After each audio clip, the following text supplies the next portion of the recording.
Josh now is going to tell you how to win debates that you are not currently winning. Absolutely. Good morning. I've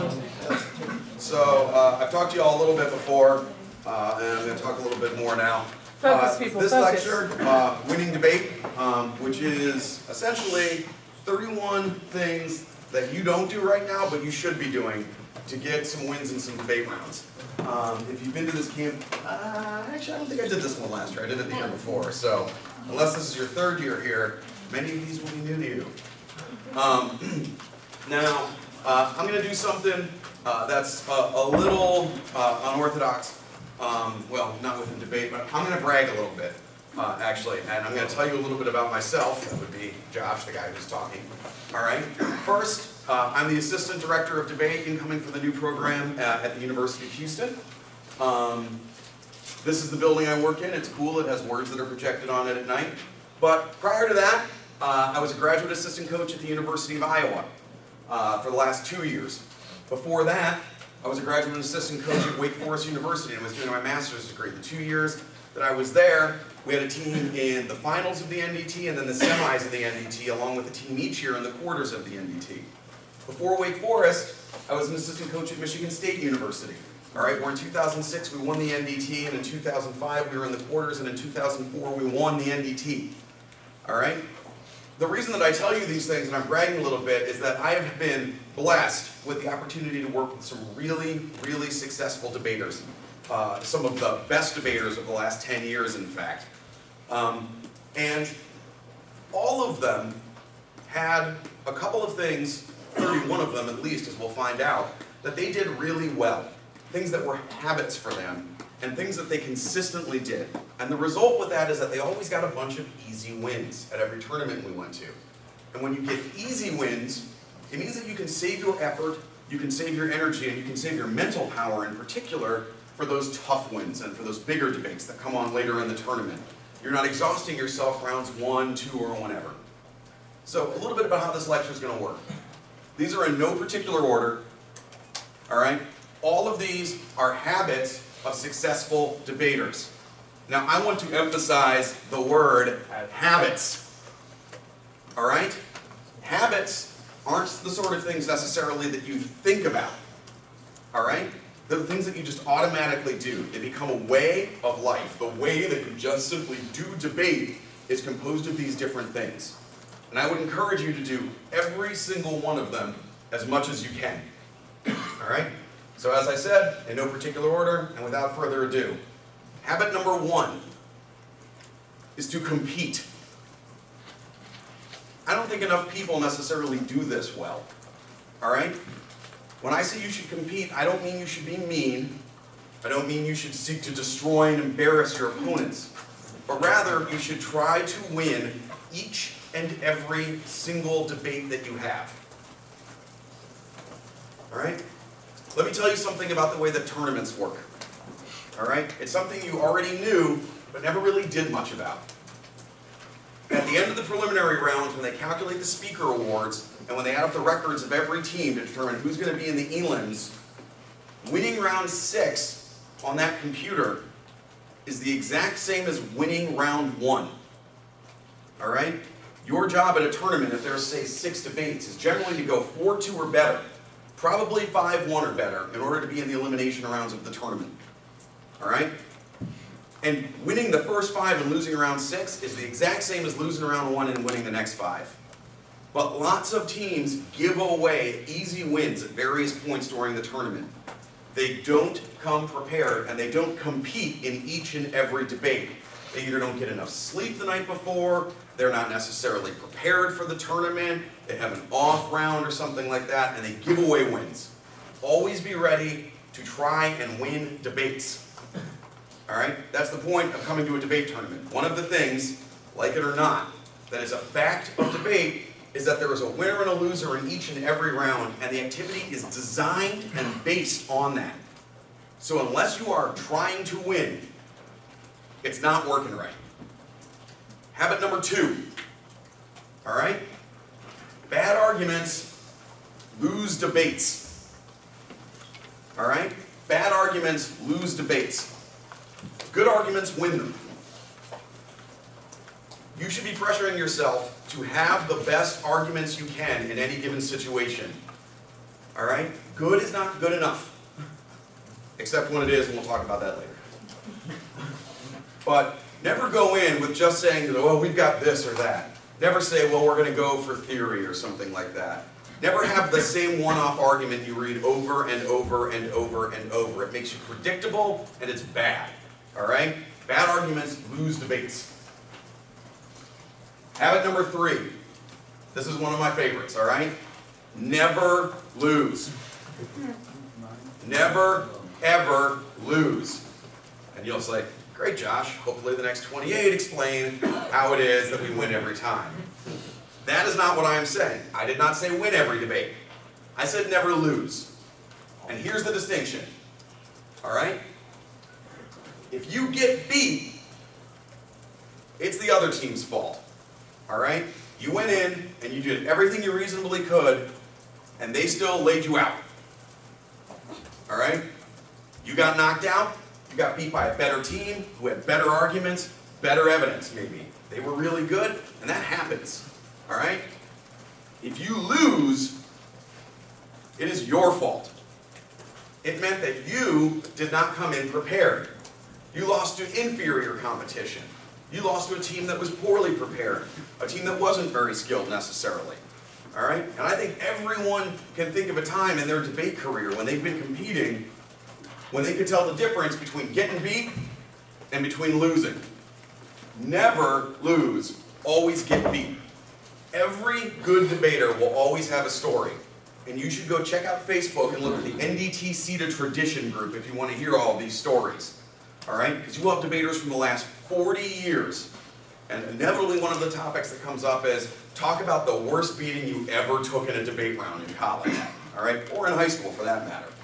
All right? And every single one of them to a T will tell you that the biggest learning experience they ever had was an absolute beatdown they received at the hands of a better team. Because it taught them what to do. None of them will ever talk about the time they lost, though. Habit 4. All right? Forget no. Do not use the word no. And let me tell you a little something, all right? This is kind of trite and typical, but I'll explain it anyway. Your brain does not understand no. It can't do it. It has no ability to, all right? Let's say you are a smoker, all right? And you think to yourself, right, you quit smoking one day, all right? And all day long, all you say to yourself is, don't smoke, don't smoke, don't smoke, don't smoke. What are you thinking about? Smoking. Smoking, all right? Don't ever go into a debate telling yourself the things that you shouldn't do. All right? Don't practice for debates. Don't prepare for debates talking about what you shouldn't do. Don't say to yourself, don't drop theory, or don't lose on conditionality or anything like that. You have already created a very, very negative mental space and one that's not going to benefit you.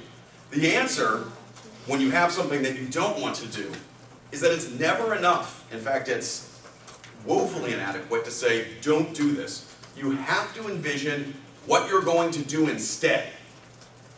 All right? That might be play with the stress ball in the case of the person who's quitting smoking. Or in the case of all of you, instead of saying, don't lose on conditionality, it will be, remember to make these arguments. Do this, all right? You know, don't say to yourself, don't get spread out of the debate. Say to yourself, make smart arguments, group things intelligently. But don't ever use the word no. So many people debate scared in rounds, and as a result, are constantly worried about the things that they shouldn't do. They are, in fact, scared of getting beat and wind up losing. All right? The answer instead is to, as we said in rule number 1, compete as hard as you can, and then, all right, don't think about what you're not doing. Think about all the things that you will do. Use those. That way, if you don't win the round, it's because you got beat. You did everything you could. And you can never, ever, ever, mind you, that's a no, but you will never feel bad at the end of a day or a tournament when you made the best effort that you possibly could. All right? No one can ever blame you for doing everything that you can. Beyond that, there's nothing else you've got. All right? And it'll always be a good feeling when you do. Number 5. Now we're moving into just the randomly jumping around portion. All right? Have theory blocks. I cannot tell you how many debates I watch are terrible because teams do not have theory blocks. All right? I should have changed this. It shouldn't be have theory blocks. It should be write theory blocks. All right?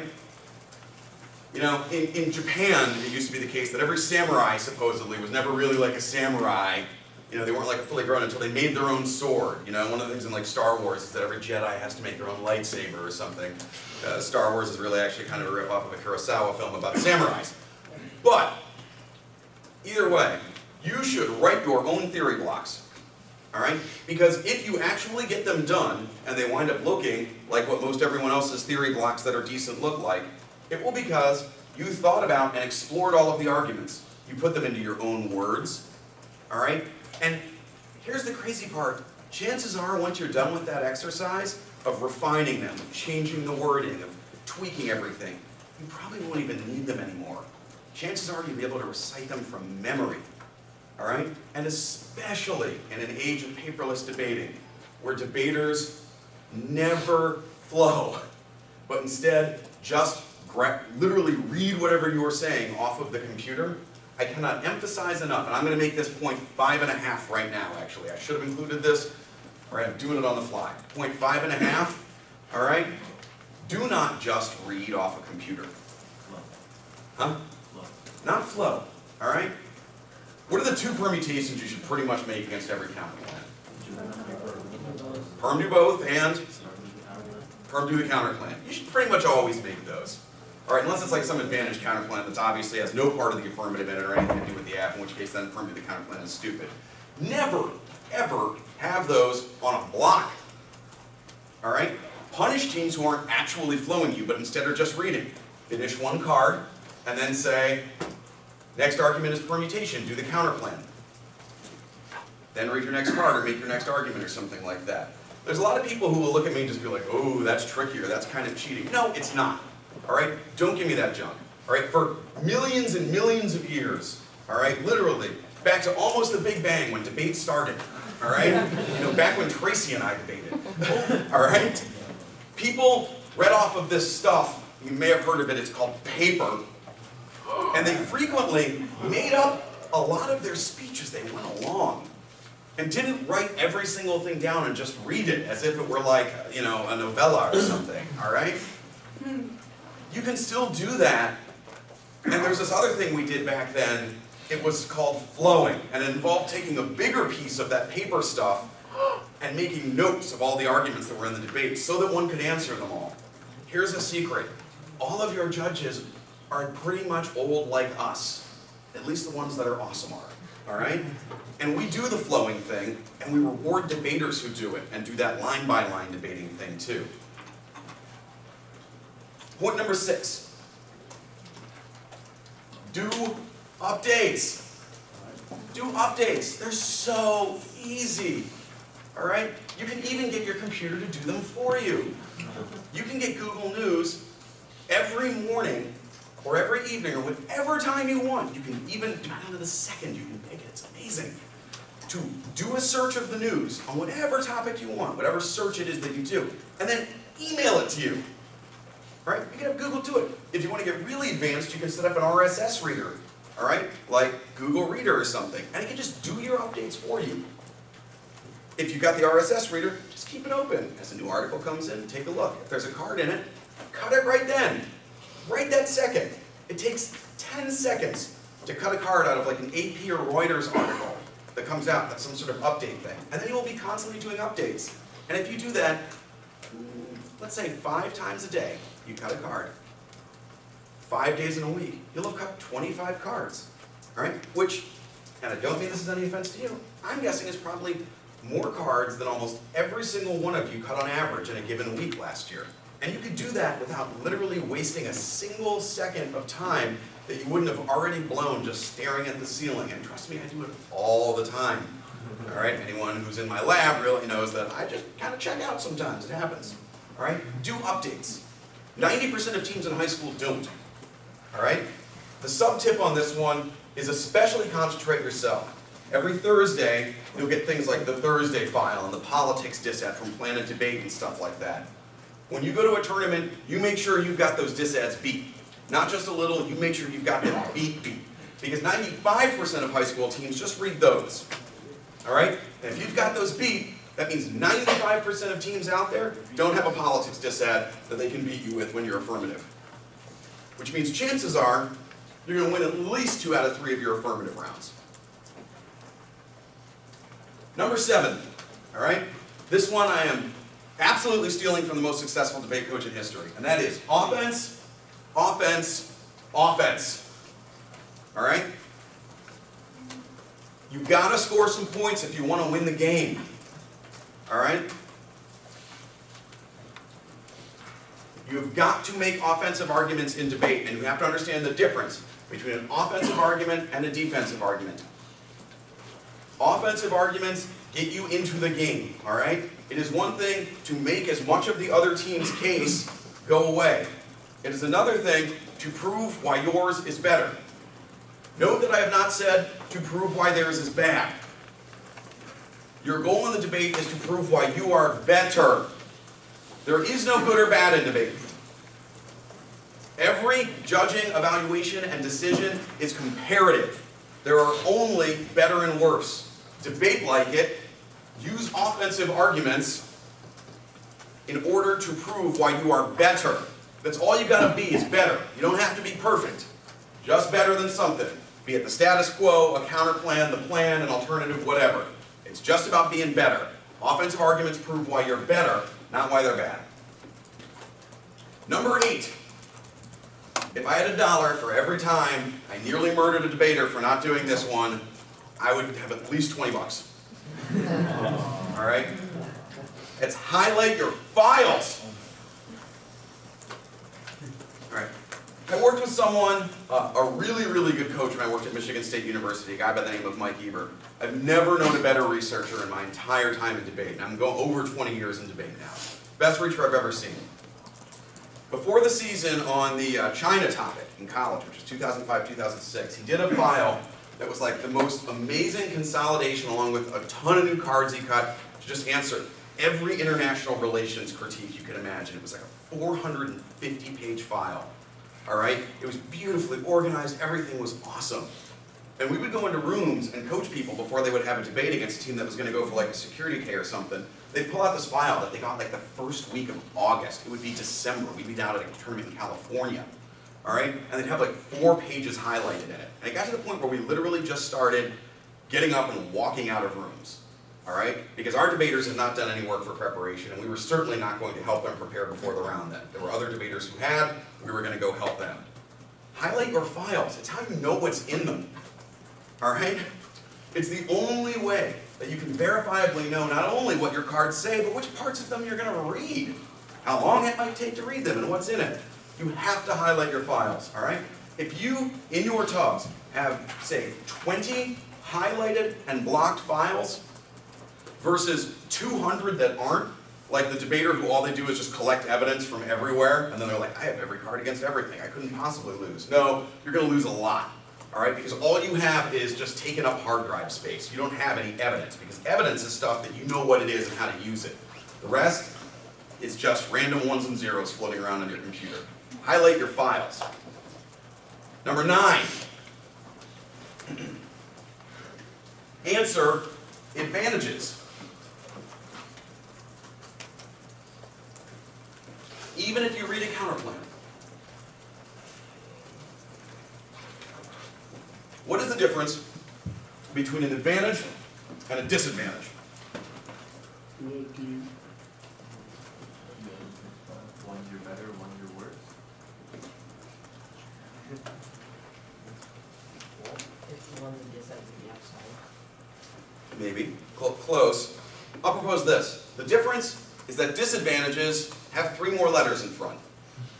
Aside from that, there is no difference between them. They have links, they have impacts, they have uniqueness, they have all of those things. If the AF drops a disad, do they win? Typically. No. If the neg drops an advantage, do they win? Yeah, they shouldn't. Alright? A good AF, if you have an advantage that's dropped, that better be the first thing in your 2AC. Alright, because it better have an impact that's capable of winning the debate if it's conceded. Alright, otherwise, why are you reading it? What are you wasting 1AC time for? You know, we could have, you know, I don't know, gone outside and played catch for 2 minutes. Alright, because you've wasted time. Alright? If they drop it, you put it up top. Alright? Because the neg has dropped an advantage. Literally, that means for the rest of the round, they have to win pretty much every other argument in the neg block and the 2 and R if they want to win. You put that up top. When you are negative, you answer advantages, for crying out loud. Never ever let them go by. Even if there's a counterplan in the debate. Alright? Because there is this thing called a solvency deficit. Alright? Which is to say counterplans rarely, and again we say it's comparative, it's better and worse, not yes or no. Counterplans never solve the whole AF. They solve the AF a little bit better or a little bit worse. Alright? Now if the plan solves 60% of the case, and the counterplan solves 40% of the case, alright? And there is an advantage with an extinction impact on it. What is a 20% risk of extinction? Is that meaningful? Yeah, it is. I don't know how many debates, though, I watch and I vote negative when that situation is true, because the affirmative never leverages the difference between the two. Right? If you're negative, don't give them the opportunity. If you're affirmative, you would best take advantage of that. Yes? Sometimes you only go on solvency first before you go on advantages, because it's easier to kill the act that way. Yeah, I'm just talking about the 2AC when I say go to the advantage first. Oh, okay. Yeah, you should obviously answer everything in the 1AC. Alright, number 10. Alright, learn to use walls of evidence. Walls of evidence. Alright? Walls of evidence, for instance, a uniqueness wall or link wall on politics, does not mean read 6 cards here. Alright? It means using evidence, build an impenetrable barrier to attacks by the other team. To make said barrier impenetrable does not necessarily mean quantity over quality. It does mean structuring things. Let us take the Jackson-Vanik politics disad as an example. It is in your tubs right now. It has been put out by the camp. The uniqueness argument for the disadvantage is that the repeal of the Jackson-Vanik trade restrictions against Russia will pass now. So when you write a uniqueness wall for that, you say, Jackson-Vanik will pass now. You have named the key argument. And instead of saying, will pass, blah, blah, blah, some reason. 2, will pass, blah, blah, blah, some reason. 3, will pass, same reason. 4, will pass, different reason. You know, like 5, Jackson-Vanik won't not pass, or something. You say at the top, it will pass, little a. Then you extend your 1NC uniqueness evidence. B, then you name another warrant, another reason why it will pass that you have not yet done. Let's say you read 4 cards there, they're politics cards, so they're not super long. Right? You've now made 5 distinct reasons why passage is likely, all of which the 1AR have to answer in order for them to have a chance of winning an offensive link turn against your disadvantage. That is tough, tough work. Alright? That's what you do when you set up a wall. You create an impenetrable barrier. You require the 1AR to allocate a minimum of a minute to a minute and a half's time to get through it. Vice versa on the affirmative, you can do the same thing in 2ACs and 1ARs if it's the sort of key argumentative point of the key sheet of paper in the debate, is you can sit down on there and wall it up. Too many debaters try to cover instead of trying to win. Alright? This is one of those ways that you win. Number 11. Alright? Learn to use this phrase, prefer our evidence. One of the highest level debate skills is evidence comparison. It is not, however, exceedingly complex. You just need, when you're making arguments, when they've read a card and you've read a card, to use these 3 magic words and then something after it that explains why your evidence ought to be preferred. It's newer. It's better. It's from a more qualified source. Those sorts of things. All right? Just a reason to prefer your evidence. You'd be amazed how easy that makes the rest of the debate. Because then in a subsequent rebuttal you get to say, they haven't answered our evidence distinction. We've got a card from a highly qualified author. They have an anonymous blogger. And then you go from there. Pretty simple. Not enough people do this. All right? Quals are a reason. We said a newer piece of evidence is good. I'm going to tack on to that it's not just enough for you to say it's newer. Newer doesn't matter. All right? If I read a card from 1822 saying there are no such things as zombies, all right? And then the other team reads a card from 2012 saying no zombies, does it matter if one card's newer or not? No, because zombies are a mythical beast and nothing has changed to make zombies not mythical. Yeah, all right, exactly, except for bat cells. All right, but point being, you need to say, prefer evidence that's newer. Some stuff, things have come to light, dude. All right? Some things have changed since their evidence was written. That's a reason that having newer evidence should be better. All right? Now you're making an argument. Now you're doing evidence comparison. Number 12. All right? This is a nugget that's too often ignored. Generally speaking, the status quo is bad. Terrible things happen in our world, and what's more, we write resolutions that are built around the fact that something is probably a problem. All right? We would not be debating the transportation infrastructure topic if the United States transportation infrastructure was awesome and didn't need any fixes. And what's more, affirmatives have that infinite prep time stuff that I've heard of but never seen. All right? If anybody ever sees it, let me know. I think it sounds really cool. All right? But that means they pick something that's wrong with the status quo. It's like they read advantages that are just like, really use more kittens, Like they pick things that intentionally that are like bad, and then they try and stop them, all right? So don't just stand up on the negative and just be like, no, everything's cool, dude, nothing to see here, all right? They have wants you to do that for the most part. That means have an alternative to the status quo available to yourself. Have a counter plan, have an alternative, hence alternative. But the status quo is bad. Don't get stuck defending it. It's ridiculous. The status quo is terrible. It sucks. Our world is like racked with war, racism, poverty, suffering, and stuff like that. And all the affirmative has to do is prove they make a little above it, some of it better somehow. And then if you're negative, your job is going to be like, no, you don't accomplish anything. That's a tough, tough road to travel. You could do impact turns. Good luck on that one. Because they have to not pick an advantage based on being able to defend it or anything. You have clearly outsmarted them. What with all of your, Christopher Lane evidence. You're going to realize, like, oh my goodness, they have cards that say hegemony is bad? We're screwed. No. Number 13. All right? This is the other one none of you do. All right? Read judge philosophies. There's a huge database online of judge philosophies of people.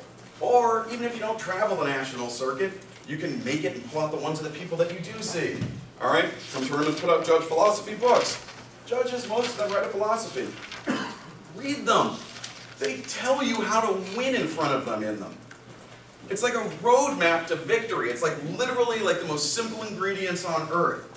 It's like add not stupid, mix, win. All right? Okay? Read them. Save them on your computer. All right? It seems like every tournament in high school on the planet now operates off the joy of tournaments. I have yet to discover what is even remotely joyous about that website, but all right?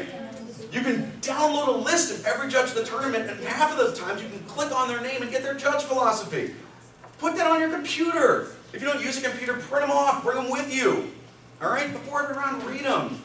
All right? It's instructions. It's really easy. It's just add not stupid, start. All right? It's pretty simple. And there will be things like that in there. Read judge philosophies. Man, college debaters never do this either. It's unbelievable. If you read my judge philosophy, it's literally like, the second paragraph of it is, I judge a bunch of these Clash of Civilizations, K versus policy debates. If you want to win, here are the 3 arguments that you need to control. All right? If you're negative, you must control all 3 of these in a package in order to win the debate. Guarantee you, if you do that, you win my ballot. All right? I judged like 40 of those debates last year, and that's like the only thing I judge anymore because God hates me. All right? Like I kicked a leprechaun once, and ever since then I've been paying for it.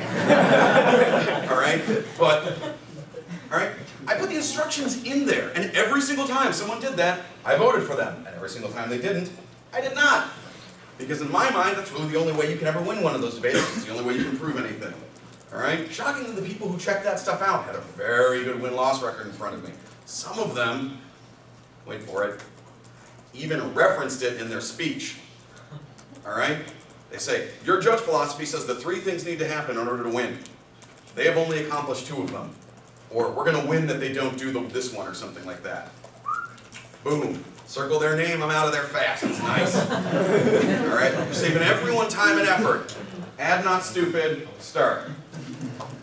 Number 14, speaking of not stupid, try listening to some RFDs, reasons for decision. In many places, all right, judges will talk to you after the debate and explain why they voted in the way that they did. You should listen to that, all right? Because if your debate circuit is anything like every other debate circuit I've ever been on in the 20 plus years I've been in debate, you get the same judges over and over and over, all right? If your circuit is one of the ones that uses mutual preference judging, you get to pick your judges, which means that you have now been given, in the RFD, the most amazing opportunity, and that's the chance to interview them. You can ask them questions afterwards, all right? Acceptable questions in an RFD do not include, why are you stupid? All right? Why do you hate me? You know, is your reading comprehension level beyond 5th grade? All right? Acceptable questions do include things like, you know, I kind of understand what you're saying there. Do you think if I had said it like this, that might have been a more compelling argument? All right, you know, if not, what suggestions would you have for how I could say that different? Do you think it's something am I just not saying this right? Like, do you mind if I try and explain it again here real quickly? And can you tell me if you think that argument would work and I'm just not doing it right? Or do you think we just need a different argument altogether? If so, do you have any suggestions? All right? The cool thing about debate is this. Your coaches, all right, are people who love debate, all right? Because we don't get paid very much, all right? Certainly not for the amount of work we have to do, and certainly not enough to put up with all of you. Yay! I'm just kidding, I love you all. But, all right, we do it because we love debate, which means that when we find someone else who loves debate and asks us how they could be more into it and be better at it, we respond very positively almost every time.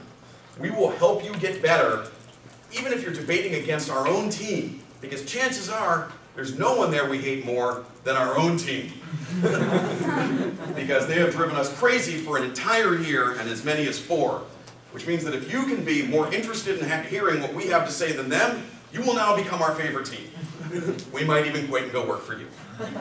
But seriously, listen to RFDs, take notes, all right?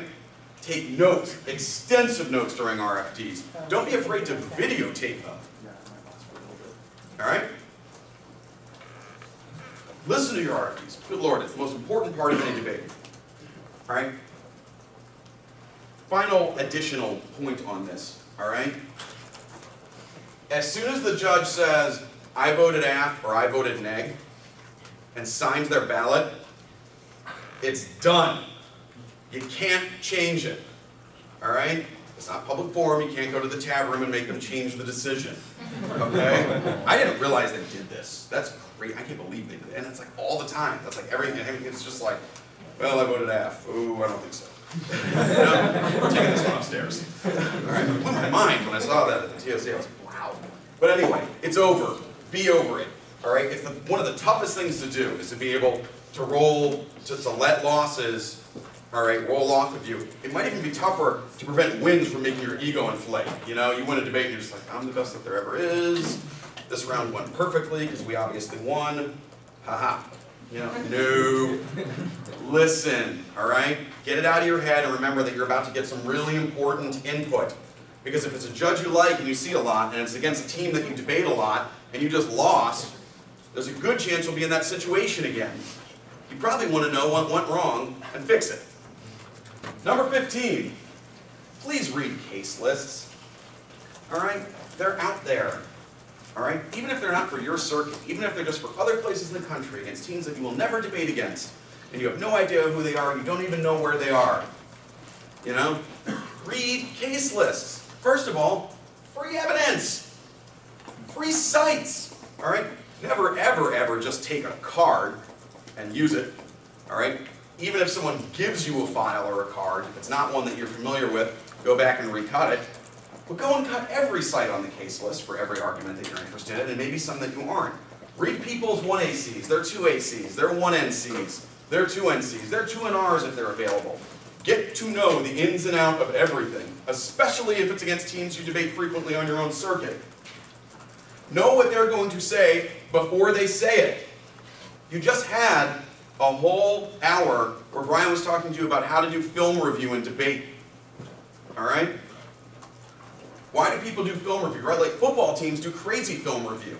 And they learn tendencies of the opponents, you know? If the linebacker moves this way, the quarterback knows that they're going to be in X or Y coverage and therefore needs to throw the ball to place Z. All right? Do the same in debate. Case lists are like highly documented lists of all of the plays and defenses they're going to run. And I need to speed up. 16, make cite requests. If there's a team that you really want to beat, and you don't know what every one of their 1AC cards says, and what every one of their 1AC articles says, you've messed up. You have not done your job in terms of negative preparation. All right? If their stuff isn't on a case list or a wiki somewhere, you send them an email and say, hey, can I get the cites for your 1AC, please? All right? If they don't answer you, you email their partner and you say, hey, can I get the cites to your 1AC, please? I talked to your partner, but they must be busy or something. If that doesn't work, email someone else on the team and be like, hey, can I get the cites to the 1AC, please? All right? If that doesn't work, talk to your coach or someone and say, hey, you know, I've politely asked them for their cites multiple times and they keep blowing me off. Could you maybe talk to their coach and see if we can get them or something? It is generally a norm that cites are free in debate. You get to share it, you have to share them. All right, if for no other reason than to verify the evidence that you're using and whatnot. Answer cite requests should be number like 16.1 or whatever, but make cite requests, all right? Easy way, again, free ev, lots of intel, worthwhile. Number 17, don't forget the following 3 words. All right, this is like prefer our evidence, here's another one. Disads turn cases, all right? This is the only way you're going to get around that whole the status quo is bad problem if you don't have a good counterplan, all right? If the disad has a warming impact, and the AF has a warming impact, the disad might turn the case by disabling solvency, by making it worse or something like that. Always have a reason why the disad turns the case. That can be with an add-on impact that you use in the block. All right? That can be anything. The disad turns the case. I don't need to belabor this one, and I got about 10 minutes, right, Tracy? Yep. Cool. Number 18. I'm into active info. Should be your motto. All right? Active info means you do not just wait for stuff to come to you. Don't just hide out or anything like that. Let's say you're in a debate and your round gets out pretty early. All right?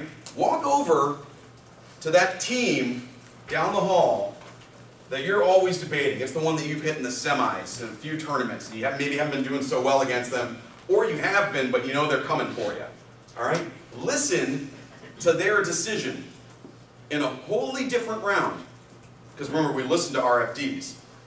You'll never learn as much as you will by listening to a decision by a judge in a round that you weren't in.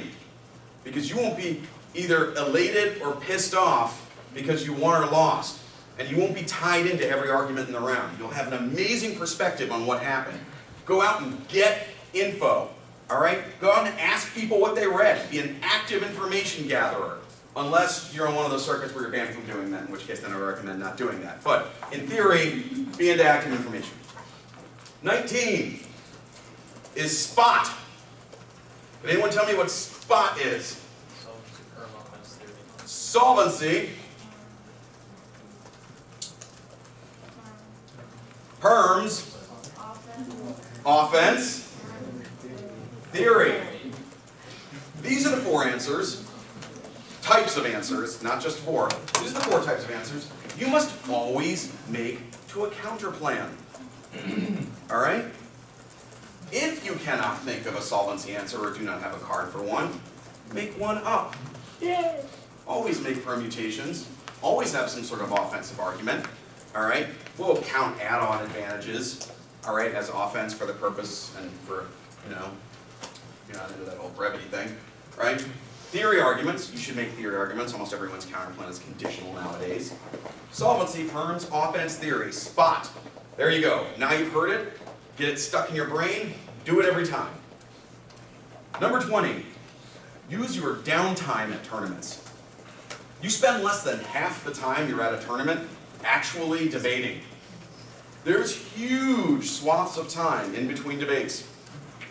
Don't waste them by being an idiot, you know?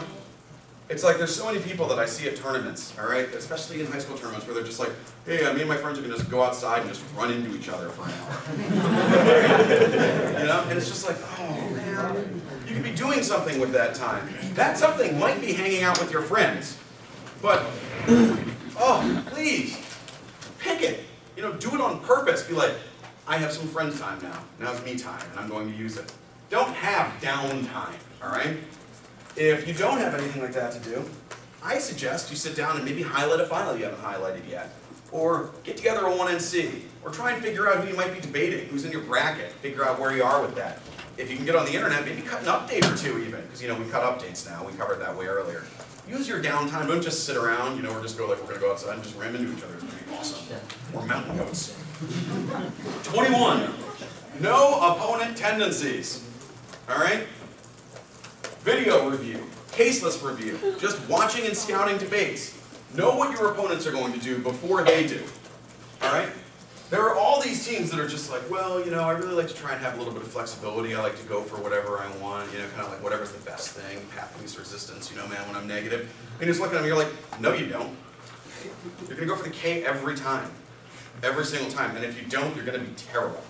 You know, you're going to go for the cap K every single time. I know you're going to go for the cap K every single time because that's all you've ever gone for because it's the only thing you've written any blocks for. All right, you put the other stuff in there in the hopes that I'll waste a bunch of 2AC time on it. Well, guess what? I'm not going to anymore. All right, because all you ever do is go for the cap K. And so if I make 3 answers on the dissad, that's more than enough to beat you because you haven't cut updates or done anything else because all you do is go for the cap K. All right? All right, people will front otherwise, but I've just described 50% of high school teams right now. All right? That might be an underestimation. Know their tendencies, adjust your speeches to them. All right? Yeah, only make 3 good answers on each dissad and then go ahead and spend the rest of your time explaining to them precisely why it is they will not be going for the cap K this time if they want to have a prayer of winning. All right? Know their tendencies, react to them. It's very easy. 22. Probably covered this one before. Write some front lines. Come on, people. All right? Guess what's going to happen? All right? In nearly every single debate you have this year, when you are affirmative, I guarantee you that someone will read either a politics dissad or a capitalism K and probably both. All right? It just happens all the time. You know? It's like, you know why? Because there's like, you know, Covell cards. All right? And so it's awesome. All right? Write front lines and stuff. Do it when you're neg, too. That uniqueness wall I described before, you ought to write that in the van on the way to the tournament. All right? Write front lines. Moving along, so we have 5 minutes. 23. Thumpers. Worst name ever for the best argument ever. All right? Thumpers are predictive uniqueness arguments. Whereas a typical not unique argument oftentimes says, no, Jackson Vanek will not pass. A thumper looks at what the internal link is and then makes a predictive claim about something else that will cause the link to the dissad. So, if they're like, the plan would destroy Obama's political capital, if you had a piece of evidence that said, actually, he's just going to just exterminate 13 puppies in the Rose Garden tomorrow on national TV, that's going to damage his political capital, triggering the link to the dissad, regardless of whether or not the affirmative passes. I say we sneak this bill in before the puppy massacre. All right? Obviously, you're not going to find the puppy massacre card. On the other hand, if you ask most members of the Tea Party, say giving a speech about healthcare would actually be worse than massacring puppies to them. All right? And it might hurt his political capital even more. That card you can find. 24. Be a neat freak. Keep your tubs organized. Highlight your files. Write blocks. Organize them by topic. Organize them in whatever way is organized. I don't care if it's alphabetically, by the color it makes you think of, how your aura reacts to hearing the name invoked. Organize it somehow and be a freak about it. All right? If anyone messes with your tubs, be they electronic or physically, all right, you burn them down. Those are your tubs. How dare they?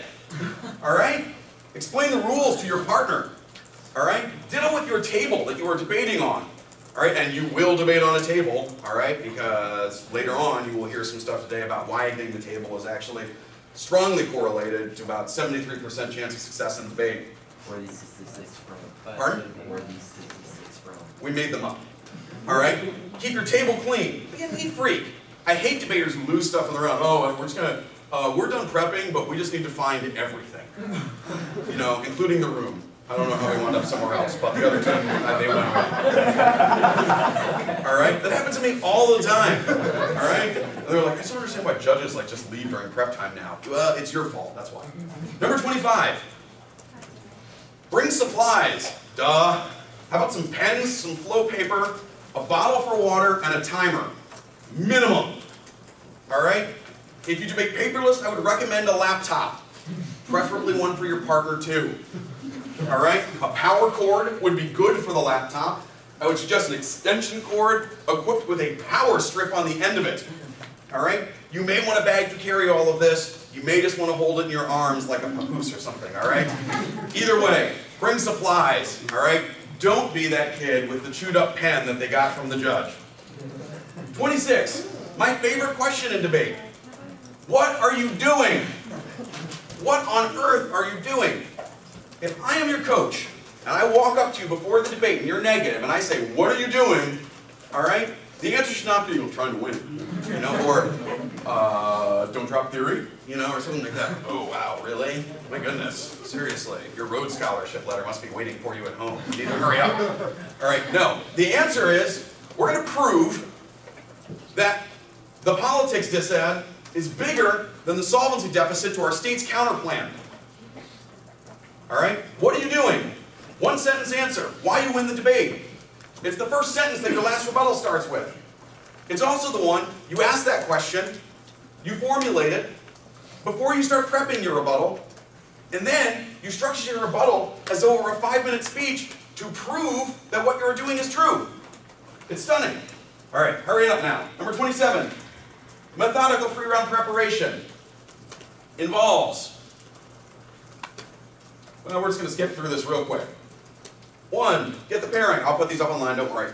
2, go to your room. Disclose rapidly and concisely. Write down disclosure. Never just say, oh, okay, I got it in here. Get intel. That's that case list. Get that judge philosophy. Read them. 4, go to the bathroom. Even if you don't think you have to, I want you to try. It's like going on a long trip with your parents. All right? Go to the bathroom. Nothing is worse than having to pee in the middle of a debate. All right? Totally ruins your whole flow. All right? 5, get out the files you need. Only after you've been to the bathroom. 6, figure out where you're speaking in the room right now. Set it up and make sure it's going to be facing the judge. 7, check the 1AC and the 1NC. Put them together. Have them ready. It's like 20 minutes before the round starts still, by the way. Number 8, now start filling in gaps, thinking about rebuttals, answering that what are you doing question and all that stuff. Number 28, be serious. Nobody hates a clown. I mean, nobody likes a clown. All right? All right? I think all clowns are actually sad inside. I think the smiles are just painted on. All right? And that's why they're clowns. All right? Because they're miserable, awful people. All right? All right? And they're dangerous. Don't let anyone tell you otherwise. Be serious about debate. Remember, your judges are people that love debate. If you love debate and you're serious about it and you take it as seriously as we do, we will reward you. All right? No one likes clowns. Remember, they're sad inside. 29. Practice like you play. All right? I don't know how many people are just like, why did I go home? I like to do speaking drills using, well, really, I like to read, Proust, Remembrance of Things Past. It's classic work of literature, and that's what I do my speed drills on. Well, you're never reading that in a debate, so you're wasting your time. All right? I suggest practicing with the stuff you read in debate, maybe some of those blocks you read before. Number 30. Don't be happy to be there. All right?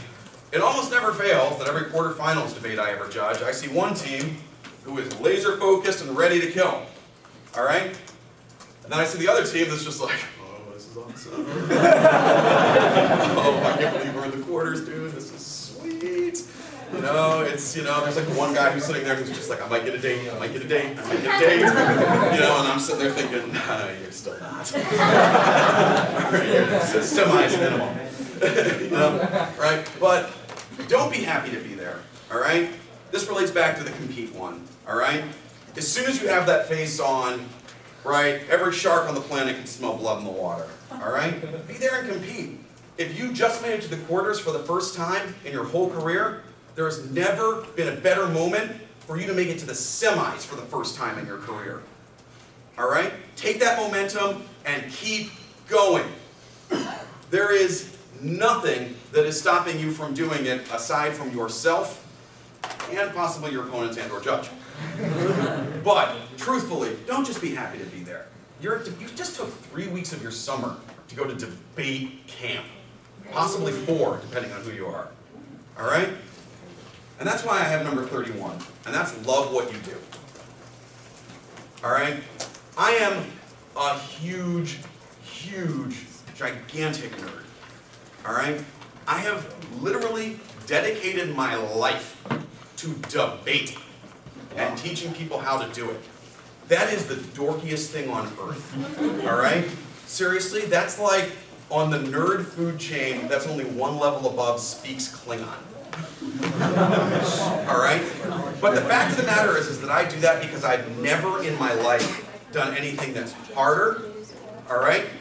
And I've been a grad student getting a PhD. I've written a 250-page thesis, all right, about Heidegger, all right? It was easier than every single national championship tournament I've ever tried to take a team to, all right? It's the hardest thing I've ever done, and it's the most rewarding.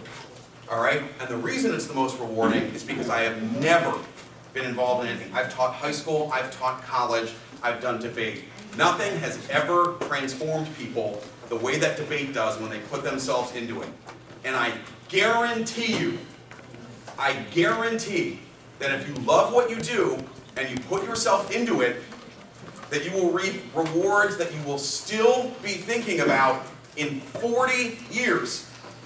And until the day that you die, all right?